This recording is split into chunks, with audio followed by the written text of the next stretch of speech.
All right, so what we're going to do is we're going to get started now. So I'd like to welcome Anna Hoffmarks, our Metro Vancouver Pilot Site Coordinator, and Jackie Tanner, our National Manager, both for Canada HomeShare. Welcome. Thanks. So we're going to do a basic question and answer period. What we want to do is answer some of the number one questions we get asked about this program. So, Jackie, first off, tell us a little bit about the program itself.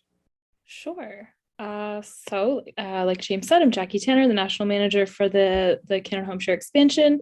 And Canada HomeShare actually started out as Toronto HomeShare back in 2018 as Toronto's senior strategy. So following a successful pilot in Toronto, we grew to become a fully funded program in Toronto. And then in 2021, we received funding to pilot our Toronto HomeShare model of shared housing across Canada. So that's where we are right now. So we're currently launched in Metro Vancouver, Kingston, and Peel region, along with our Toronto site, with more sites to come for the rest of 2021 and into 2022. I can give a little more if you'd like, James. Well, how about we get a little bit of Anna's background? Yeah. Hi, everyone. I'm Anna Hoffmarks. I am the Vancouver-based pilot coordinator. My background is in social work, and I've worked with seniors and older adults for the majority of my career, about 15 years. And I also have background in property management and resolving landlord-tenant issues. So I had come with that as well. So that's me. I've joined Canada HomeShare since about August of this year, and excited to be part of the first expansion site. Perfect. So, Anna, let's start with you. What does Canada HomeShare do? It's fairly self-explanatory in the title. We match post-secondary students who are at least 18 and older to live in the homes of older adults, meaning 55 or older. And together they build companionship. They keep each other safe. They get to know each other. They help each other out. But formally, the student is expected to officially help the older adult between 5 and 7 hours of housework. And in exchange, they get reduced rent the rent is set between $400 and $600 a month, which is, as we know in Vancouver, that is quite below the market rate. Excellent. So this is an open question and answer period. So if you yourself at home have any questions, just drop it into the chat and we'll make sure to answer each and every question. Jackie, do you want to give a little bit more background about the program? Sure. So I can tell a little bit about the process on the program. So if you were interested as a home provider or a student to apply for HomeShare, you could visit our website, canadahomeshare.com. There's an application on there for both students and home providers. It takes about 30 minutes to fill out the application. That goes off to the site social worker. They get to know you a little bit through that application, and then they'll invite you to meet them in a virtual interview where they can answer your questions, provide you with a little bit more information about the program. Following that, if you're a home provider, there's an in-person home visit to the home just to make sure that it's safe, everything's okay, and there is a spare bedroom for the student. Once that's finished, the social worker would take you through the process of getting a vulnerable sector police background check in the city where you live. So every city is a little bit different. Once that's back, you would enter the matching pool where your social worker would start to look at the students and the home providers and see who they think would be a good match for who. Once they've identified a preliminary match, they'd be in touch with you and invite you to meet that match in a virtual interview with a social worker in attendance. If that goes well, then a home visit, student can see their room and get to know each other a little bit better, and then we would fill out the home share agreement. Excellent. All right, so let's start with some questions. So the first question to Anna, this came in by email. I live in an apartment. Can I join HomeShare? Absolutely. All we ask is that there is a spare bedroom with a door that closes, and that's all we really need. It's just the extra bedroom there. You can live in an apartment, a townhouse, a duplex, a single family home, of course. You can absolutely join. You can join if you rent, you can join if you're a homeowner. We just ask that the students can be added as a resident.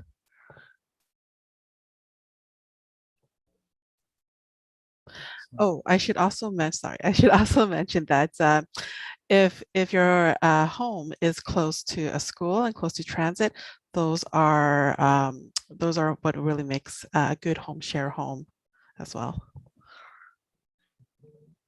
Yeah, could we talk about that? Like what, so we do get some applicants that who may qualify, but they may not be the best fit because they're not close to a transit hub or close to schools. So can you comment a little bit more about that? I know you mentioned it, but kind of the best houses and best homes that have long lasting tenants. Can you describe those? Yeah, while most of our students don't drive and do take transit, so being close to transit is definitely a positive. We do have students that do have a car, so being close to transit for them, of course, wouldn't be as important. In terms of, as long as someone's drive, we always find there is some sort of post-secondary school nearby. It doesn't have to be a public post-secondary school. It could be a private post-secondary school. So as long as we have, a student who may find that home um, that may work for them, due to the fact that they're willing to drive, that there is a school, within proximity enough, it is workable. Excellent. So question number 2, again, that came in by email. So Jackie, this one's for you. My husband and I live in Toronto. Can we join, or is it only for single people? Yeah, absolutely. So as long as the applicant is 55 plus, anybody is welcome to apply to be a home provider in a home share city. So we've got couples, we've got people who are living maybe with an adult child still at home. As long as the number of people in the home doesn't break any bylaws. For example, in Toronto, I believe you can't have 4 unrelated individuals living together. That's my understanding. Yeah, absolutely. Welcome to apply. All right, Anna. So again, this one for you. Question came in. Do I have to make meals for the student? No, absolutely not. The students are intended to be self-sufficient. They're actually there to assist the home provider, if anything. No, you don't make meals for the student. But having said that, there'd be an occasion where you might want to make a meal together, or make a meal for each other. So Jackie, this one here, my mom needs assistance with taking her medication and getting out of bed. Can a student help with this? So students are they're not necessarily nursing PSW students or students with any kind of training in caregiving. Students are not allowed to assist with bathing, feeding, medication assistance, or surveilling of their home providers. So it's more assistance with household tasks. So taking out the garbage, going shopping, cleaning, maybe moving the patio furniture in and out in the spring and fall, things like that. So no caregiving can be expected from this student. Okay. So what about someone emailed in, I'm not in school as an active student. Can I still apply? So at this time, in the iteration of the program that we're in, home seekers must be currently enrolled in post-secondary. So you would have to provide, if you were in Metro Vancouver, you would provide Anna with a copy of your enrollment. Students get a 4-month grace period if they're already in the program after they graduate, where they can stay with their home provider for that little 4-month period. But you do have to be a student to be a home seeker at this time. Okay. So What tasks do students usually complete? I can take this one. As Jackie had mentioned, it's mainly tasks around the house. One way, people ask me, well, quite often home providers don't know what they can ask for. And I try to break it down and say, it's about an hour a day.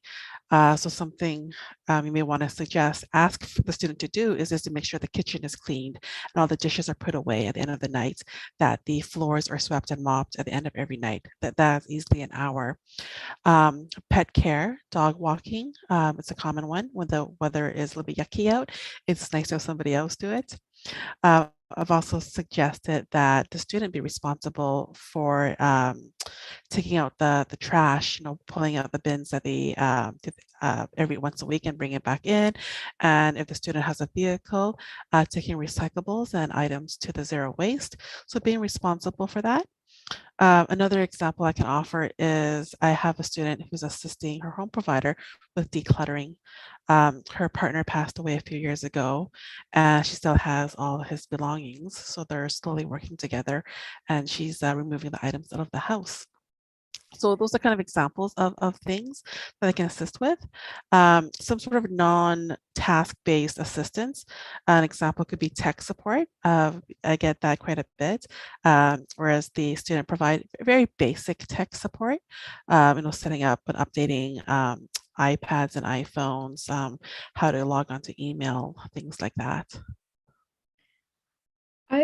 From my experience with my caseload in Toronto, I think that a home share kind of a task agreement can be anything that you want it to be. So some people do want help with those physical tasks, but I've also had home providers in the past that want accompaniment.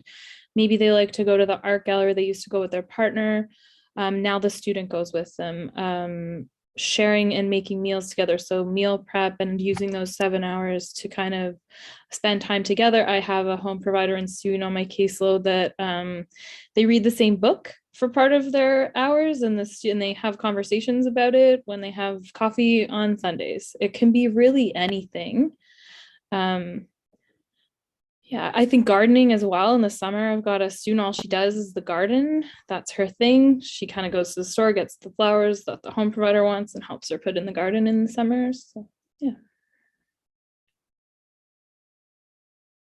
That's a good point, that there's this diversity, like that every single match is unique and kind of tailored to both like the home provider and the student. Yeah. Like that's always something that like surprises me, to hear these stories about, again, how unique each situation is, for sure. And I think if there's any home providers watching today or students, I would say if you're thinking about applying and you think, well, I don't need any help, I'm good. I think, so what I tell my home providers is just get a pad of paper, leave it on the kitchen table. And every time you kind of catch yourself thinking, oh, I wish I had an extra set of hands, someone to help me out, or I wish I didn't have to do that anymore, or I have trouble doing that. I would say write it down. And then that way, when you have a conversation with Anna or one of the social workers, you've kind of got a pretty good idea. Because a lot of times when I would go to a home provider, they kind of they wanted to give back to the student, and they had this extra room and they thought, I don't need anything. But I think the more you think about it, the more that it might be nice to have someone to help out. Yeah, for sure. So Jackie, how do you decide who lives with who? Yeah, so that's the social work part of it. Is we use a variety of the things that you fill out in your application and that we learn about you in your interview, and we take that, and a lot of the things are like if we think about what's important, close to the school, obviously, so location is a big thing, allergies, dietary preferences, so a lot of people have put these in their application, so that would narrow the pool down a bit. Common interests, matching of what the student kind of wants to do for tasks and what the home provider is looking for. But I would say a lot of it is just, and I don't know if Anna, you're going to agree with, it's just a kind of gut feeling. When you look into your matching pool, you just kind of, them so well that you just get a pretty good sense of who might work well for who. Absolutely. It really is. It's kind of fun. It's kind of like working like a matchmaker. You read through the profiles, you do the intake interviews with both the provider and the student. You get to know them a little bit, and then in your head you go, oh, this person would work so well with that person. And then what I do, then I would talk to each one of them and say, hey, I have this student or I have this home provider. They're like this is what they're studying, or this is what the home is like. What do you think? So it's kind of interesting, kind of the back and forth. And I do wait for the, oh yeah, that sounds like that could work.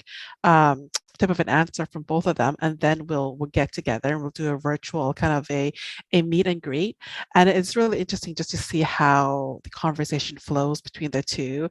And then quite often I am just kind of pushed in the back and I'm not even really saying much, and they're just kind of having a fairly organic conversation. And that's when you know you've a good match have been made. Yeah, it's a good match when you're sitting there feeling like a third wheel is how I feel. Yeah. So Anna, how do you apply? Yeah, I think the best way to do it is just to go on our website at www.canadahomeshare.com. Select the city that you are in, and then just fill out the simple application form. And then from there, we'll reach out and we'll do the virtual interview. It's fairly straightforward to start. There is as Jackie had mentioned, a vulnerable sector check that does get conducted. But to start off with, just go on our website and fill in the application form. Interesting. So I know one question we often get. I don't see you're in town blank. When are you going to be coming? Jackie, can you speak to that?